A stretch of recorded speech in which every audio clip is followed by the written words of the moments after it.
Welcome back to the show, everybody. We got an incredible show for you today. We're going to look at part one and part two of Brad Garlinghouse and Julia Chatterley this morning and see some visuals to go along with some of the things that Brad and Julia talk about. And I think it's really impactful.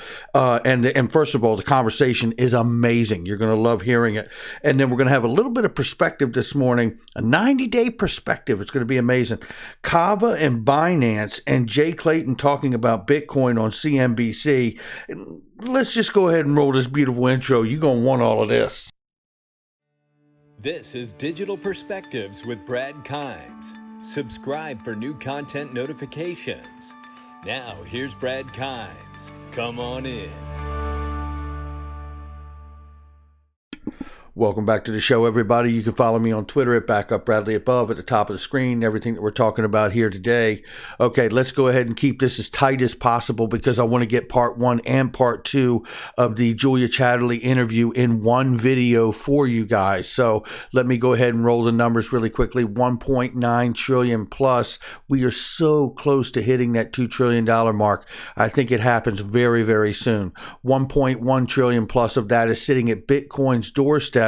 And soon enough, you're about to hear Brad Garlinghouse tell you what we talk about here. I think Bitcoin makes it long term, but that doesn't mean it's not going to have some issues with that carbon footprint and possibly some kind of tax coming.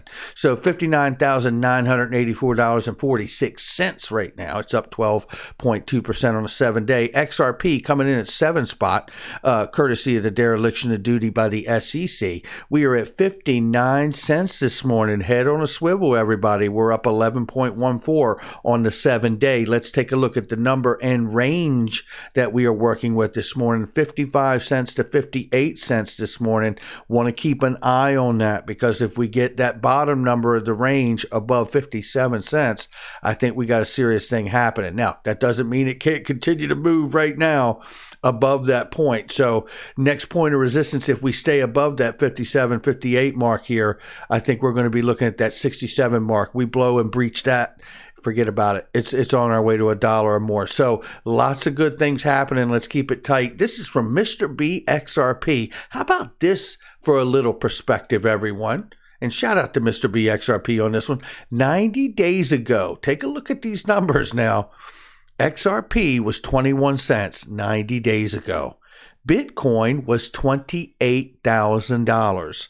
It's a few dollars away from 60 grand right now. Total market cap, 750 billion, and today, 2 trillion incoming. Thank you, Mr. B. And that is an amazing perspective just 90 days ago. Man, how this space is growing and taking off. And there's so much news rolling out every day. It blew my mind. I don't know if it's hitting you the same way it's hitting me this morning, but I was quite shocked to know that 90 days ago, this was the shape of Bitcoin and XRP and the total market cap. So thank you to him for that. This is from Rob Licker. Now, we've been covering Kava, and I tell you something, Kava's got a lot of really, really great stuff going on. So you need to make sure you check them out. The APY, the annual percentage yields, are absolutely through the charts. Some of it as high as 60% yields, compound yield. So make sure you check that out. But this is some great news here with Kava, and Binance has added Kava to the exclusive pool of cross-margin assets on Binance.com. Kava market liquidity, volume, and participation is growing, and the addition of this product will open it up to even more global users. That's nothing but good news.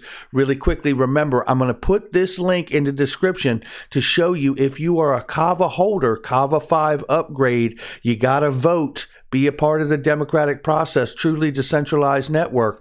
I'm going to put this 8-click process in the description and the comment section for you guys. So make sure you check that out if you hold Kava. All right. This is from Squawk Box, and I know everybody's a fan of Jay Clayton. I'm just kidding. Where digital assets land at the end of the day will be driven in part by regulation, both domestic and international, and I expect that regulation will come in this area both directly and indirectly, says former SEC Chairman Jay Clayton on Bitcoin. And I tell you something, Jay Clayton looked like he'd been reading Twitter. Boy, that face is looking wore out, Jack. Like, I'm tired of being the whipping post. I don't want to be the scratching post for the crypto people anymore. I'm tired of this. It seemed like he would come out clear the air a little bit. Let's listen to what he says. You and I have talked about Bitcoin for a very long time. You now have more and more banks offering it either through a Galaxy, digital Galaxy Digital kind of situation, or through a Grayscale or something else. Goldman Sachs planning to do something similar. None of this yet has been regulated in a meaningful way, and it feels like the SEC, at least when under your watch, had decided not to necessarily take a position on it. At what point do you think that regulators will have to take a position, if you will? Well, Andrew, it depends. It depends on the character of the particular instrument you're discussing. Bitcoin was decided to be not a security before the time I got to the SEC. And therefore, the SEC's jurisdiction over Bitcoin was rather indirect, in that its integration into the securities regulatory architecture. That does not mean that it should not be regulated. In fact, where digital assets land at the end of the day, which is very much a wide-ranging question, as you can tell from, just the opinions of you, Joe, and Becky, and the many guests you have on, will be driven in part by regulation, both domestic and international. And I expect, I'm just speaking as a citizen now, I expect that regulation will come in this area, both directly and indirectly, whether it's through how these are held at banks or securities accounts, taxation, and the like. I mean, we will see this regulatory environment involved, but it involves many different regulators, domestic and abroad. Actually, some pretty straightforward statements from Jay. I can't even really get on it because, the reality is it looks like he's trying to clear the air like, hey, I'm getting tons of hate mail here. Bitcoin had a determination before I even moved into the seat, just to let everybody know. It seems like my man's just trying to set the record straight. Like, don't come see me over it, Anyway, that's Jay Clayton on the matter, but we're getting ready to hear from Brad Garlinghouse and Julia Chatterley. But I wanted to remind you of this little piece of news because we know central bank digital currencies are so very important to the on and off ramps and to what will be, as Jay leaned into, both domestic and international regulatory framework that will be coming down the pike here soon. So this is important to know. Russia's central bank said it is leaning towards a two-tier system for digital ruble, with banks opening digital wallets with regulator and serving as intermediaries for customers and companies. Here we go, says Gold Telegraph. You better believe it, here we go. But the reality is I believe there will be a bridge asset that settles in between all of this stuff. And with that, let's go ahead and get to the first part of this interview with Julia Chatterley, by the way, who is absolutely amazing. She knows this space, and it is very difficult to find somebody in mainstream media who really understands the crypto blockchain space. She's one of them. So thank you to her for the interview, and Brad Garlinghouse for taking the time. And by the way, just so we know here, I do find it encouraging that knowing where we are in the SEC Ripple case and understanding that Ripple is now coming out publicly and really getting a lot of face time tells me we don't always know what is exactly happening behind the scenes. So I feel like Ripple feels like the winds are in their sails, and rightfully so, to shine a light at this time on the mess that the SEC has made, not just for Ripple, but this entire crypto space. The pressure is on. Let's listen to this incredible part one here. Okay, it's been a busy quarter for the blockchain-based payment network Ripple. It's fighting a lawsuit with the United States regulators over whether the digital token XRP used to facilitate payments is a security rather than an asset. A security, of course, faces greater regulation. It's parted ways with remittance giant MoneyGram, but left the door open to a future relationship, and it's signing deals in Asia with a stake in a cross-border payment hub. Brad Garlinghouse is the CEO of Ripple and joins us now. Wow, Brad, you've been busy. Let's talk about the lawsuit first. You've been very vocal about fighting this, why you see it as an attack on the industry rather than just on Ripple. But let's talk contingency plans. What happens if this lawsuit is lost by Ripple and yourselves? What will it mean for the network? Well, good morning, Julia, and happy April Fool's Day. But as you've already pointed out in your show this morning, topics like these are definitely not a joke. We take this suit very seriously. The good news has been that people like Mary Jo White, the former chair of the SEC, has come out and said that she views this as dead wrong. I think the SEC is wrong on the facts, they're wrong on the law. I think we will prevail. But as you say, there is a chance, of course, that the court system does not go that direction. The good news for Ripple is we've continued to sign customers. We've signed over 20 new financial institutions around the world as customers since the SEC filed their lawsuit. And I think we'll continue to see the network grow very rapidly in non-U.S. customers. The challenge is that this drives blockchain innovation and crypto activity outside the U.S., which I don't think is in the interest of the United States in any way. Can you operate going forward, though, without XRP? I mean, you and I have discussed in the past using alternatives, being operable with alternatives. Is that the solution in the United States, if necessary? That certainly could be part of the solution. I think there is a certain, strangeness that the SEC has kind of picked winners here. It said that Bitcoin is not a security. It said that Ether is not a security. But really, everything else, I think, is kind of at risk, particularly given what they have done in the filing the lawsuit against Ripple. But we could do that. We've always thought about our product as how do we solve a customer's problem first and foremost, and I think that has served our growth. And it's a reason why we have seen so much activity now, billions and billions of dollars of transactions across RippleNet, our network for payments. You realize, just to intervene here, that Julia Chatterley just asked him if they could continue to move on without using XRP in the United States. That's what she just asked him. And he said, sure, we could do that. Now, let me just throw something in here, okay? Because I know that may scare the living hell out of a lot of people. But I ask you this question. So the United States, collectively as a whole, as a government, would make a decision to let the rest of the entire world benefit from the use of new money from a digital asset like XRP, and they would abstain. Yeah, it doesn't make sense to me either. Let's keep listening.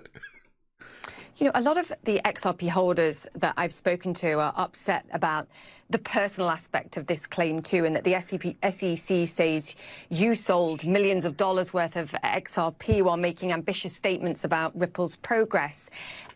Brad, how do you respond to those allegations? Could you have been more transparent? It's okay to diversify holdings into other things. You just need to be more transparent. I'm really looking forward to the facts coming out in the court case. This is something I haven't commented on publicly because the wheels of justice kind of move slowly, and I think it's important that we get the facts out. We've heard one side of the story from the SEC. In fact, I think as the facts come out, what we'll find is that Ripple and I have been as more transparent than anyone else in the crypto industry about our activity, about what we're doing. And so, again, I find a certain irony that the SEC would bring a lawsuit against us, particularly personally, because what they're saying is that not just that we should have known and we've acted in bad faith, when the SEC themselves haven't really said, well, they know for sure that XRP is a security. In their own court filings, they've said that the court will determine that, which of course brings a contradiction that if the court's going to determine that, how could I personally have known that the SEC would view XRP as a security? Boom. Brad just really put it where it is. And the truth is, John Deaton made that possible because John Deaton was the element of all of this that nobody saw coming, right? And that's one of the greatest gifts and skills you can have as a person, is if you have the ability to do powerful things when people don't see you coming. They underestimate you. John Deaton and 10,500 plus XRP holders sued the SEC and are still suing the SEC and have now been granted the permission to file the motion to intervene in the SEC Ripple case. Now, it doesn't mean they get the chance to, but they get the opportunity to file the motion. And when that is a huge step forward, and I believe Brad is citing that right here. Let's keep listening. So you're saying, I have nothing to hide, Ripple has nothing to hide, effectively bring it on. Absolutely, Julia. I mean, as you know, and you and I have spoken a number of times, given your expertise in this segment, and Ripple has for years been incredibly transparent with our quarterly markets report about what we're doing with our XRP. And we've really asked the industry as a whole, I mean, if the crypto industry as a whole wants to be mature, I think that level of transparency is needed. The painful part of this is the lack of clarity, the lack of regulatory clarity that you have now in the United States, even as you're doing things in other countries. Do you think in this period there's a risk that the progress that's being made in places like decentralized finance or a global stablecoin perhaps has a window of opportunity to overtake what you're trying to do with your payment network? Hold on, Julia. Hold on. You talk about now you in my neck of the woods. Financial Stability Board regulation, supervision, and oversight of global stablecoin arrangements. That's what she just asked about. And the Group of 30, where Mark Carney in 2019 raised the question of whether global coordinated systemic hegemonic currency could dampen the spillover shocks associated with the dominance of the U.S. dollar as a reserve currency. A systemic hegemonic currency could, for example, be a stablecoin backed by a basket of deposits at different central banks. That's where the value would initially come from to the XRP ledger and the XRP token. It is possible that such a stablecoin could be valuable for cross-border payments, a global stablecoin. And it says here, serving a function similar to that offered in the private sector by, oh my gosh, Ripple, a real-time gross settlement system, currency exchange, and remittance network whose digital currency, XRP, leapfrogs slow and expensive correspondent banking. That's Mark Carney, the former Bank of England governor. That's who said that. And now Julia's asking him about it. Keep listening. Is that a risk, to your point about suppressing certain parts of the market and innovation? Yeah, I mean, look, you are absolutely right that the lack of clarity and lack of certainty affects the whole industry. And I think that's what Ripple is experiencing, and the SEC filed another lawsuit earlier this week. And so I think here in the United States, the industry has the risk of falling behind. But I don't think, at the end of the day, what Ripple's solving is a cross-border payments problem. And we are working with some of, and certainly speaking to many central banks around the world about some of the stable coin initiatives for central bank issued digital currencies. And we actually think that's actually helpful to what Ripple is doing in solving a cross-border payments problem. Ultimately, we saw the Obama administration be clear that XRP is viewed as a currency, and we think we'll actually end up there, hopefully, as a new administration comes into the SEC. Well said, Brad Garlinghouse. And I don't mind saying that he softly basically said, listen, the idea of CBDCs and global stablecoins suit us just fine because XRP is suited to be that global stablecoin, as I just showed you from Mark Carney's comments from the Group of 30. Okay, so now let's listen to part 2 right here, where he really talks about Bitcoin and stretches out on the other assets as Ethereum as well. Listen.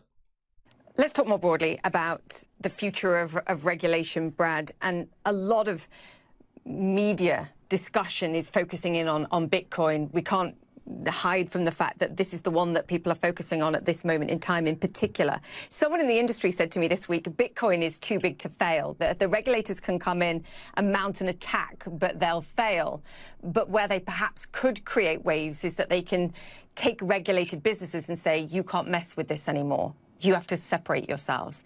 How do you see this playing out? Do you think mounting an attack from regulators is likely? And if so, why would it come?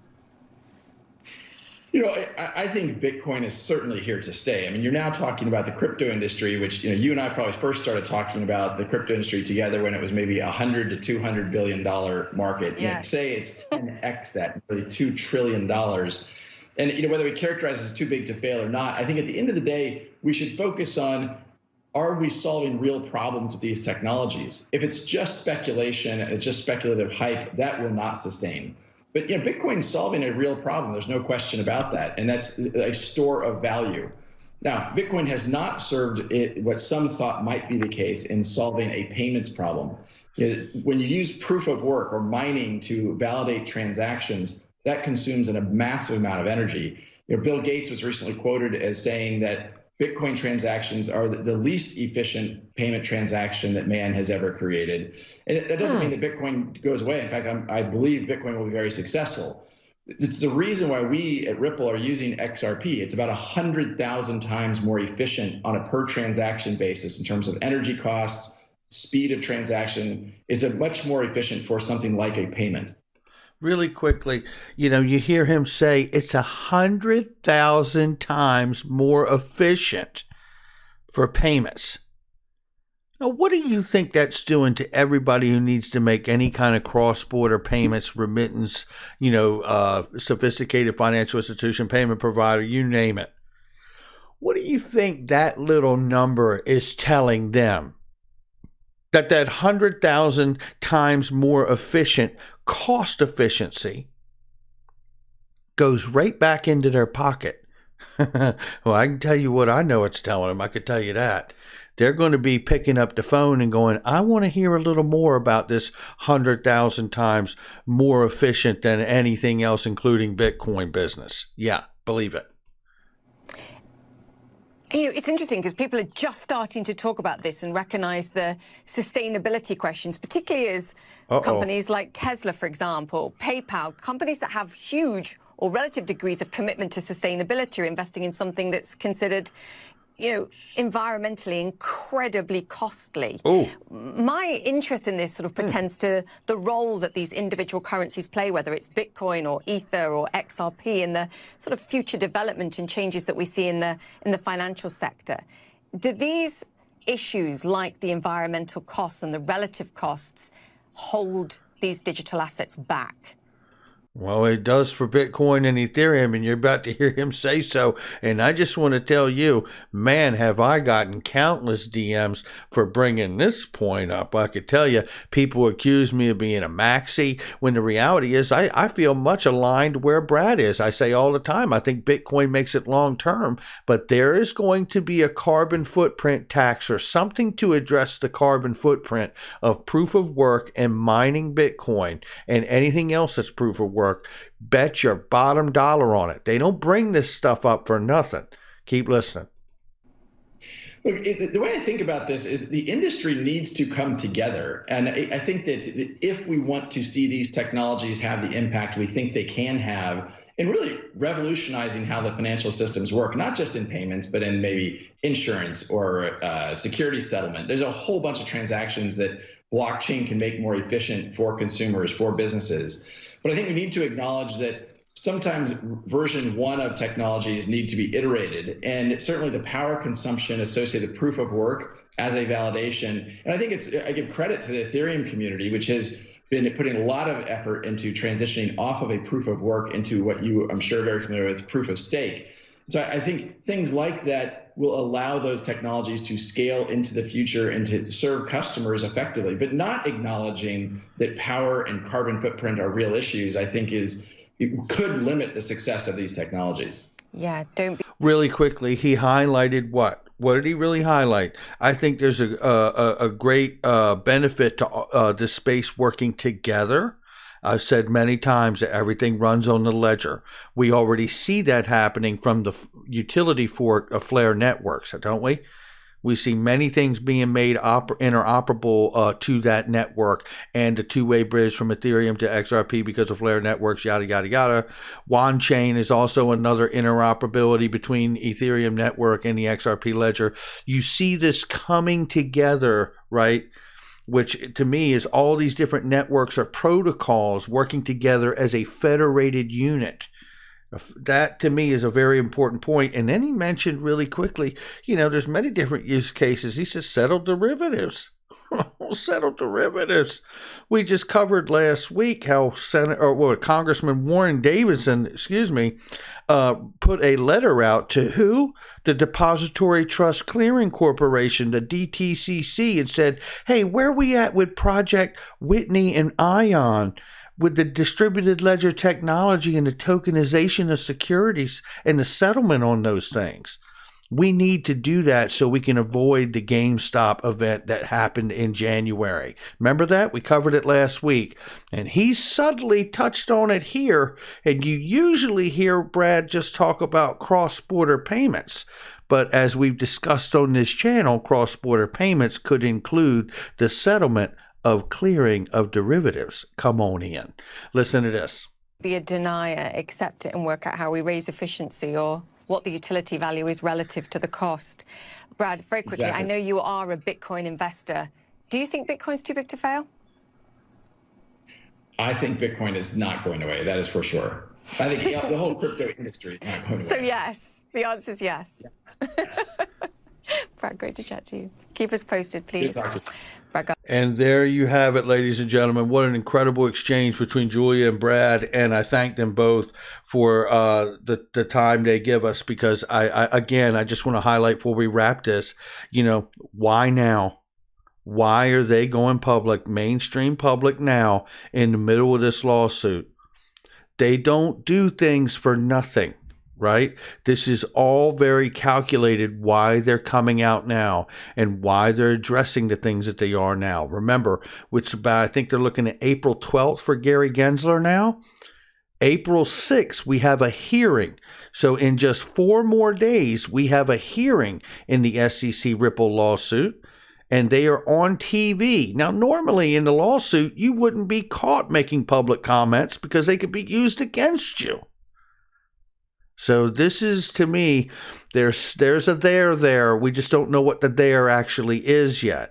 Then we look to April 14th, we're going to see Coinbase IPO. What do you think the public offering of Coinbase is going to do for the awareness of the cryptocurrency space?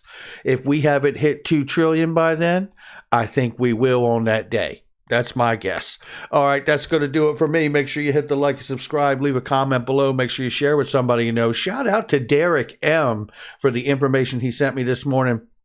And shout out to all the influencers who send information my way. I'm very grateful for each and every one of you, and all of you that subscribe and watch the content on this channel. I just want to say thank you to you, and my heart is filled with gratitude for everything that we're doing together and the journey that we're on. So I appreciate each and every one of you. Check out all the links in the description box and the comment section. There are really great products and services in there that I use each and every day. Make sure you take a look at those for yourself. They are trusted, vetted links. I'll catch you on the next one.